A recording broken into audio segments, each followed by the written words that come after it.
વાતાવરણ બોખલાઈ ગયું છે બેન્ચો. ઘરની બહાર નીકળે તો વરસાદ પડે, ઘરમાં બેહે તો ગરમી લાગે, કપડા કાઢે તો ઠંડી લાગે. એની બેનની તો દુબઈ જેવું વાતાવરણ છે. બસ ખાલી આઈફોન ના ભાવ દુબઈ જેવા નથી. અબે ગરીબ છે કઈ, રૂપિયો તો બહુ છે પણ આપણી પાસે નથી, એ અલગ વસ્તુ છે. એ પોયરાઓ, આ ગેલચોડિયા ટાવર ક્યાં આવ્યું? ગેલચોડિયા ટાવર ને એક કામ કરો, અહીંયાથી સીધા ચાલ્યા જાવ ને આગળ જઈને કોઈ બીજાને પૂછી લો, કેમ કે મને પણ નથી ખબર.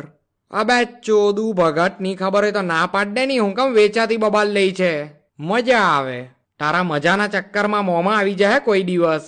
સમજા આવે. અહીંયા ગાનફાર ગોટાવાલો કાં છે?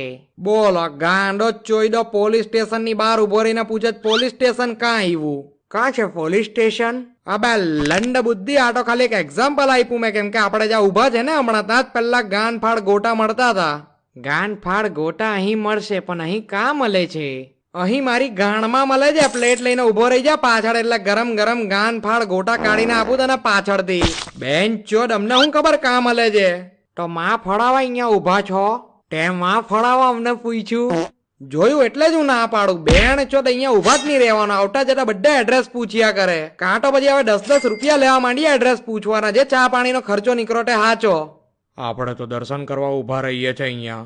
અબે હું ઘંટા દર્શન થાય છે અહીંયા. બેન ચોદ અડધો કલાકથી ઉભા છે આપણે. એક